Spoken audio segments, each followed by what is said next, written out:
Ya, tentu sebagai orang normal saja saya ya. Saya bukan tentara tentunya kan. Pada saat masuk tentu ada perasaan deg-degan tentunya ya sepanjang jalan. Tapi dengan melihat pemandangan alam di sana indah Oh, ya, dengan ya ladang gandum pada saat itu bulan Agustus kan udah menjelang panen tuh, iya iya iya kuning-kuning itu menguning. kan bagus sekali. Ya, itu bisa menutup rasa khawatir saya. Sampai di Kiev, saya disambut dengan adanya roket yang melayang di Oh, udara. Saya langsung kaget, saya pikir disambut. ini ini kembang api dari Iya mana iya gitu iya ya. iya. Tapi ya, itu Oke. hal yang bisa mengkontribusikan pasukan penjaga perdamaian di bawah Panji PBB tentunya untuk menjaga perdamaian atau gencatan senjata yang terjadi antara Ukraina dan Rusia. Ya, tentu kita menyiapkan contingency plan yang dimana itu akan kita terapkan pada saat terjadi ancaman yang memuncak ya. Dan ini selalu kita evaluasi per 6 bulan dengan mengamati perkembangan yang ada di lapangan, dan juga kita menyiapkan diri untuk bisa mengevakuasi warga kita yang kurang dari 100 orang itu ya. Tentu dalam situasi konflik, tugas pokok kita adalah menjamin agar warga kita selamat ya, tidak terjebak dalam situasi yang tidak menguntungkan tentunya, yang membahayakan jiwa mereka. Ikuti aja protokol keamanan. Kita harus mengamankan diri di shelter yang tersedia di gedung-gedung yang umum juga ada ya, di stasiun metro misalnya bawah Oh tanah iya. seperti itu.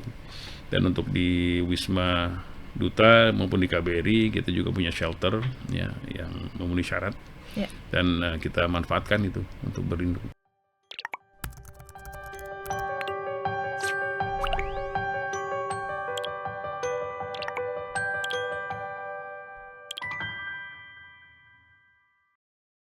Halo Tribuners, jumpa bersama saya Geok Mengwan. Tribuners, konflik antara Ukraina dan Rusia telah terjadi lebih dari 1000 hari.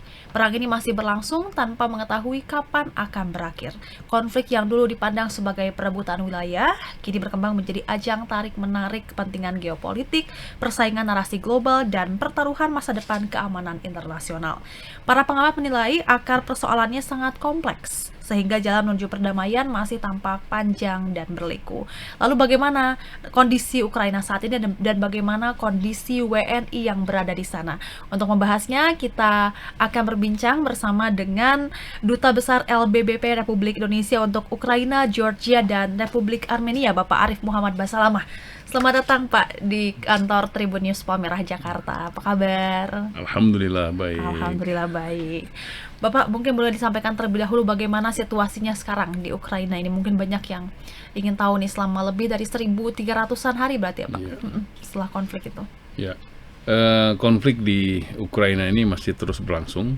Perang antara Rusia dan Ukraina terus berlanjut, dan eskalasi perang itu kelihatannya semakin meningkat belakangan ini. Ya, serangan dari Rusia terhadap Ukraina itu terus meningkat. Terus meningkat ya Pak ya. Tapi ini angin perdamaian sepertinya akan berhembus nih, mendamaikan Ukraina dengan Rusia setelah Presiden Vladimir Putin merespons rencana perdamaian Ukraina yang didukung oleh Amerika Serikat Pak. Sejauh pengamatan Bapak nih sebagai wakil dari pemerintah Republik Indonesia di Kiev, apakah upaya perdamaian ini akan berlangsung cepat atau justru malah alot Pak? Ya, mungkin kalau kita lihat dari respon dari kedua sisi itu belum begitu menunjukkan perkembangan yang signifikan. Oke. Tapi memang betul angin Arahnya ke segar sana gitu untuk ya. diwujudkan perdamaian itu diupayakan paling tidak. Jadi tidak lagi ditekankan adanya saling serang antara kedua negara.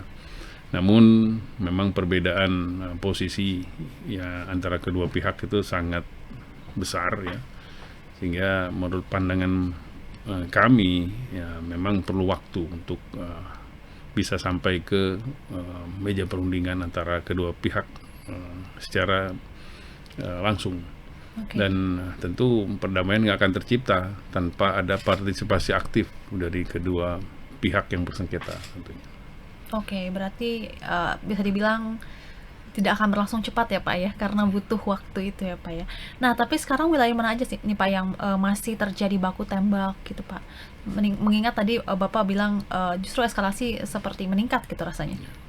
Kalau kita lihat di peta Ukraina, di kawasan timur itu yang diduduki oleh Rusia saat ini, wilayah yang kita kenal sebagai Donbas itu ada provinsi Donetsk dan Luhansk, dan juga Kherson dan Zaporizhia di sebelah selatannya yang menyambung dengan wilayah Crimea yang lebih dahulu diduduki oleh Rusia pada tahun 2014. Dan pertempuran yang ada di frontline itu memang kombinasi dari perang konvensional dan perang modern.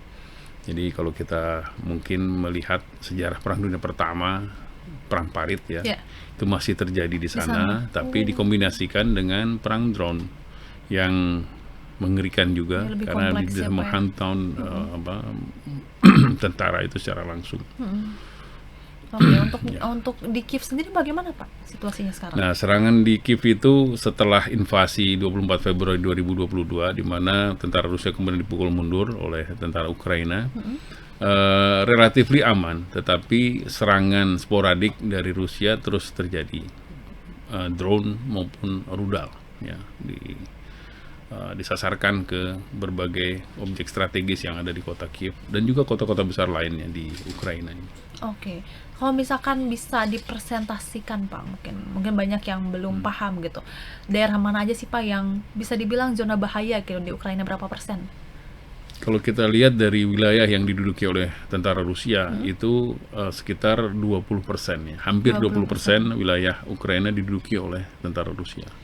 Dan tentu itu adalah zona merah, zona yang tentu tidak diharapkan orang-orang asing juga masuk ke sana, tentunya kan berbahaya sekali. Oke, berarti frontline itu ya Pak ya yang benar-benar eskalasinya itu ketegangannya tuh sangat tinggi begitu ya. Betul. Kalau yang menuju ke kota-kota itu berarti drone dan roket-roket aja berarti ya Pak yang serangannya gitu ya. Oke. Nah, sejauh ini bagaimana Pak Indonesia terlibat dalam misi perdamaian Pak antara Ukraina dan Rusia ini? Ya, tentu kalau kita lihat langkah yang dilakukan oleh Presiden Joko Widodo tahun 2022 itu merupakan upaya untuk membawa misi damai, untuk mencegah eskalasi konflik. Dan pada bulan Juni 2022 itu Presiden Joko Widodo berkunjung ke Kiev dulu, bertemu dengan Presiden Zelensky, menyerahkan bantuan kemanusiaan dan juga memberikan pledge untuk memberikan bantuan rekonstruksi kesehatan ya, yang terdampak perang. Dan setelah itu memang Presiden Jokowi dalam kapasitasnya sebagai Presiden G20 itu ke Moskow juga membawa misi yang sama. Dan pada saat itu memang kita telah meyakinkan kedua belah pihak untuk menempuh jalan damai. Tetapi kelihatannya memang bukan jalan damai yang ditempuh oleh kedua pihak pada saat itu. Dan satu hal yang juga cukup signifikan, saya pikir Ukraina adalah salah satu lumbung pangan dunia ya. Namun karena perang, hasil produk pertanian itu kan terhambat untuk masuk ke pasar internasional. Dan dengan adanya Black Sea Grain Initiative diupayakan adanya jaminan keamanan bagi ekspor pangan Ukraina ke luar negeri.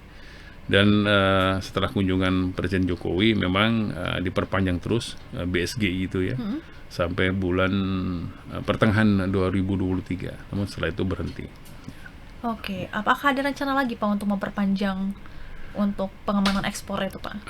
Pengamanan jalur logistik itu akhirnya dilakukan dengan pengamanan jalur laut di sekitar sisi barat ya, Laut Hitam, menyusuri pantai Rumania, dan jalur logistik itu yang sekarang ini yang cukup secure sehingga bisa dipakai untuk keluar masuk barangnya. Dan Indonesia masih berperan di situ Pak atau? Kita tidak berperan langsung dalam pengamanannya. Yang dimaksud barangkali itu kesiapan Indonesia untuk mengirimkan pasukan perdamaian jika tercapai ceasefire, dan kita bisa mengkontribusikan pasukan penjaga perdamaian di bawah Panji PBB tentunya untuk menjaga perdamaian atau gencatan senjata yang terjadi antara Ukraina dan Rusia, kalau itu tercapai. Tapi sampai sekarang kan belum sampai ke ceasefire ya, tahapannya. Oke. Nah, Pak, selama ini atas keamanan kita di sana ini sudah ada atau belum, Pak, atas keamanannya? Bagaimana prosesnya, Pak? Jadi mungkin saya harus perbaiki ya, istilahnya bukan atas keamanan, kita punya atas pertahanan. Atas pertahanan. Atas pertahanan. Nah, atas pertahanan kita itu berkedudukan di Warsawa dengan wilayah kerja Polandia, merangkap Ukraina, Hungaria, dan Slovakia. Nah, perwira TNI yang ditempatkan sebagai atas pertahanan itu tentu berperan ya dalam menjalin kerjasama pertahanan dengan keempat negara tersebut, dengan Indonesia tentunya.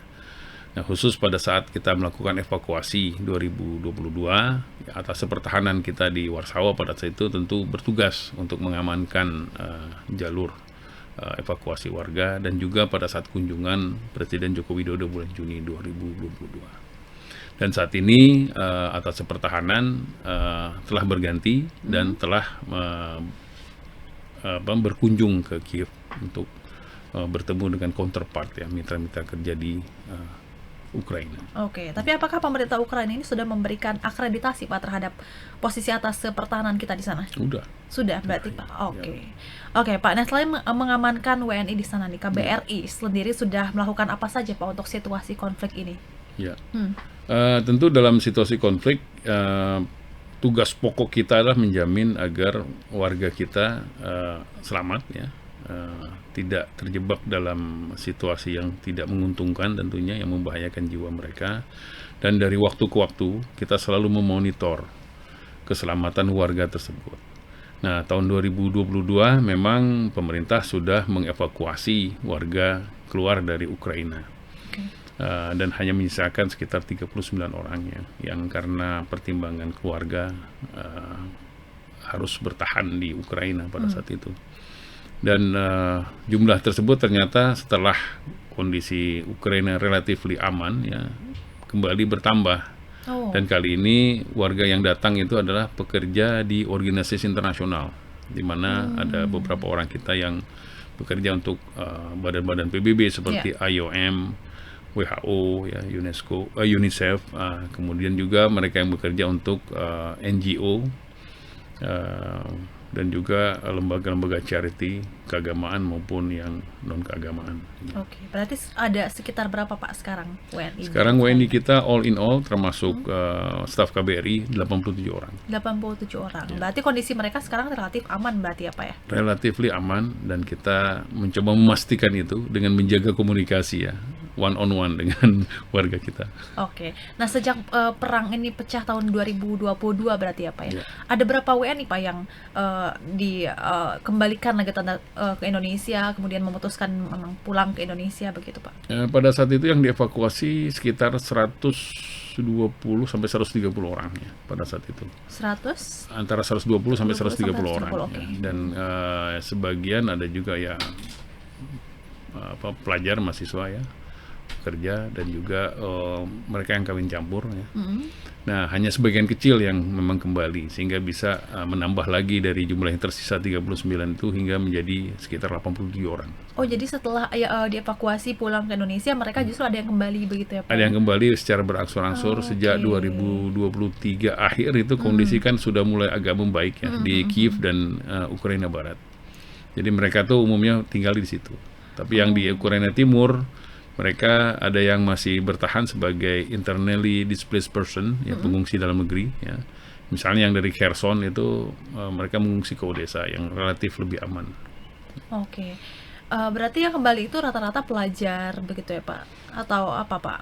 Ada pelajar, ada juga pekerja, pekerja migran Indonesia juga ada. Dan sebagian pekerja migran itu ada juga yang udah kembali lagi ke sana.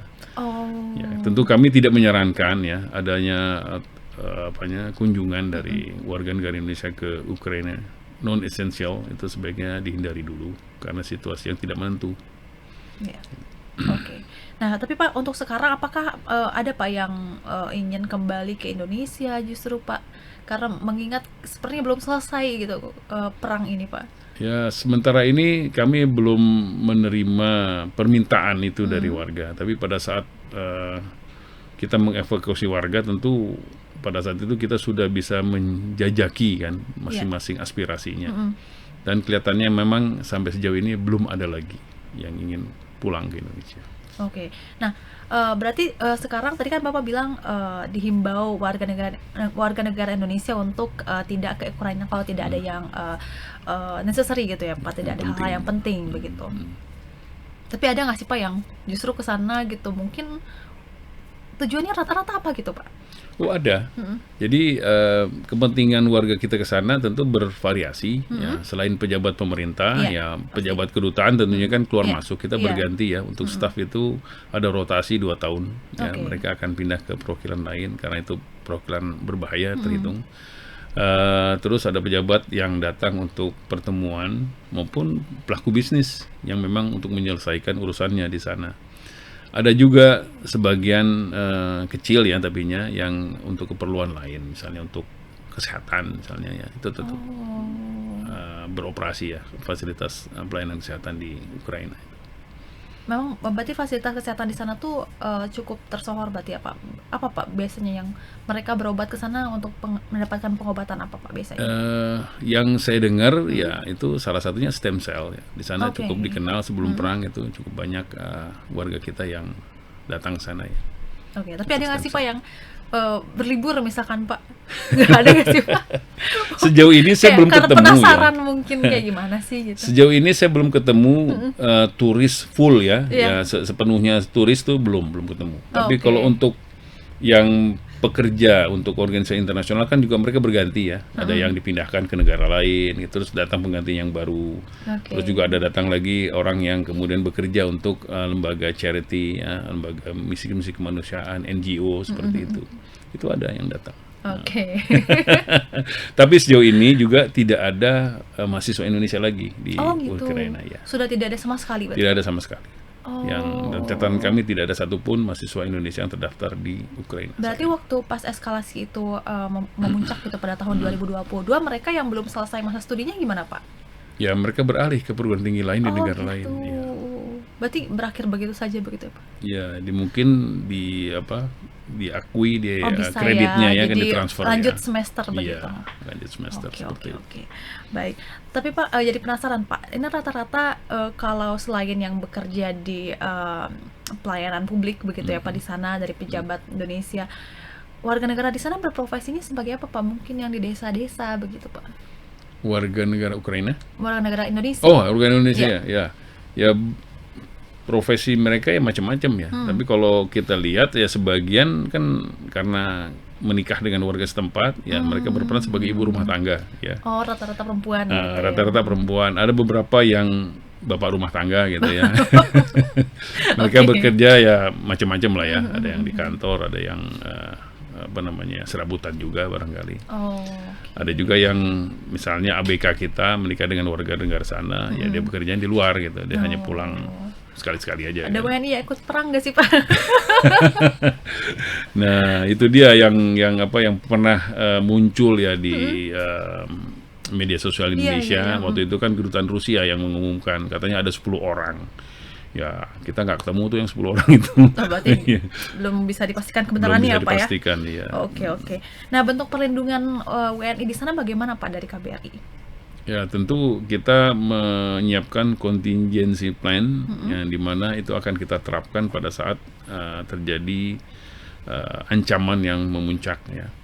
Dan ini selalu kita evaluasi per 6 bulan dengan mengamati perkembangan yang ada di lapangan, dan juga kita menyiapkan diri untuk bisa mengevakuasi warga kita yang kurang dari 100 orang itu ya ke tempat aman ya, ke tempat aman. Tapi tentu proses evakuasinya ini nggak mirip lagi dengan yang dulu ya. Mungkin sekarang ini kita hanya bisa menyampaikan ke tempat aman di negara tetangganya seperti itu.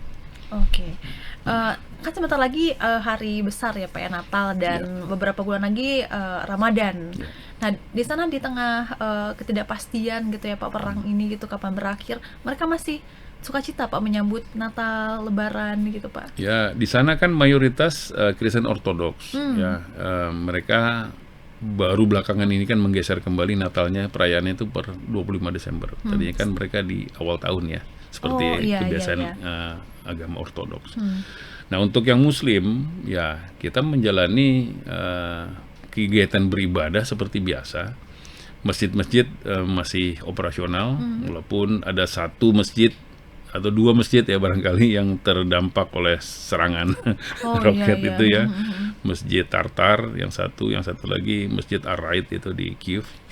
Itu cukup ya signifikan lah kerusakannya di situ, tapi udah diperbaiki lagi. Dan kegiatan Ramadan ya diisi dengan tarawih ya seperti biasa, dan kemudian di awal bulan Syawal tentu kita menjalankan sholat Idul Fitri bersama, dan ya adalah proses halal bihalal lah maksudnya Iya, iya, seperti iya. lazimnya di Indonesia, baik di masjid maupun di antara komunitas, di mana Iya. KBRI ya memainkan peranan dalam memfasilitasi silaturahmi antar warga.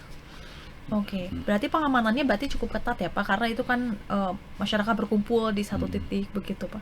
Oh iya, tentunya kita akan menghormati protokol keamanan yang ada di sana, dan sejauh ini yang kentara adalah pembatasan warga untuk keluar malam itu ya, atau jam malam itu Iya, berlaku dari jam 12 sampai jam 6 pagi. Dari jam 12 sampai jam 6. Berarti ini sudah agak lebih longgar daripada yang Betul, daripada awal-awal sebelumnya ya. itu jam 10 ya, bahkan dulu sempat kan cukup lama gitu. Iya, iya, Ya, iya. 12 jam barangkali. Oke. Nah, Pak, sekarang penasaran Pak soal kehidupan sebagai dubes. Bapak sudah berapa lama Pak menjadi dubes Republik Indonesia untuk Ukraina, Georgia, dan Republik Armenia ini? Bagaimana Pak ceritanya sih Pak sampai akhirnya ditugaskan di negara tersebut?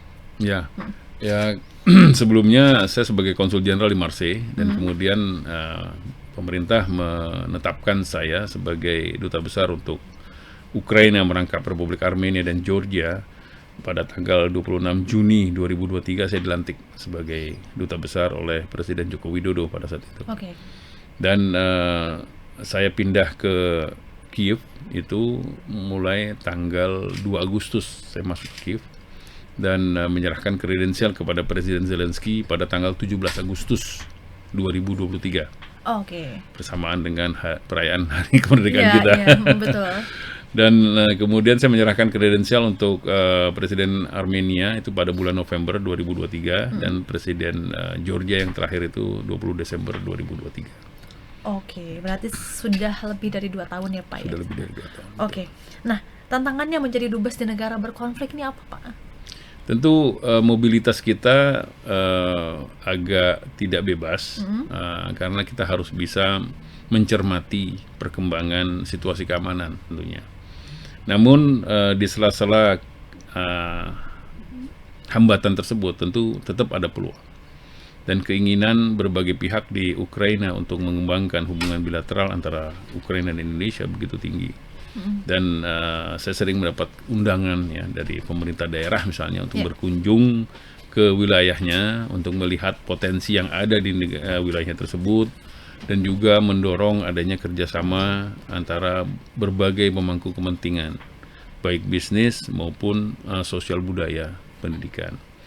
Dan tentu sebagai kedutaan besar Republik Indonesia di Kiev, fungsi kita juga kan mempromosikan Indonesia. Kita harus dari waktu ke waktu menyampaikan apa itu Indonesia, bagaimana Indonesia ke berbagai pihak, termasuk ke akar rumput. Dan yang paling efektif sementara ini kami nilai adalah melakukan pameran. Oke. Dan kita sudah laksanakan itu baik di kota Kiev sendiri maupun kota-kota lain seperti di Nizhyn, di Chernivtsi, di Lviv, Vinnytsia. Dan kita juga mendorong kerjasama antar perguruan tinggi, ya.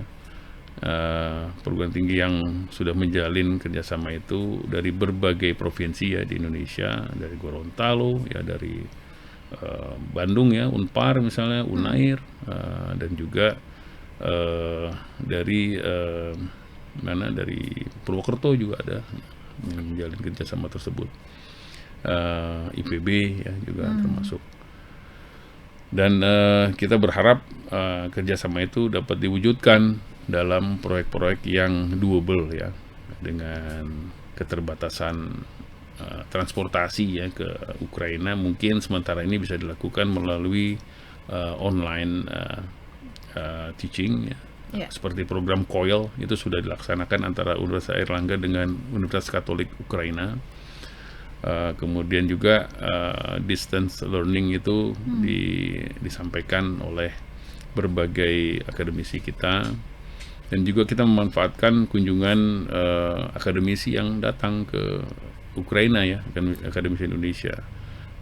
Misalnya ada pernah guru besar Unpar ya, itu memberikan kuliah umum di Taras Shevchenko National University. Kemudian juga ada dosen Universitas Dian Nusantara, itu mungkin kenal, namanya Dr. Algot Putranto. Oh, iya. Ya, itu pernah saya minta untuk mengajar di sana, memberikan kuliah umum di 4 universitas di situ di Ukraina, dan alhamdulillah mendapat sambutan yang sangat baik. Sebaliknya juga kita mendorong agar ada dosen dari atau kuliah umum dari pihak Ukraina juga, dan pernah kita fasilitasi kunjungan dari ketua NGO ya, akademisi juga dia, dari NGO Ukrainian Initiative ya, Pak Yuri Kosenko, itu memberikan kuliah umum di Universitas Jenderal Sudirman Purwokerto.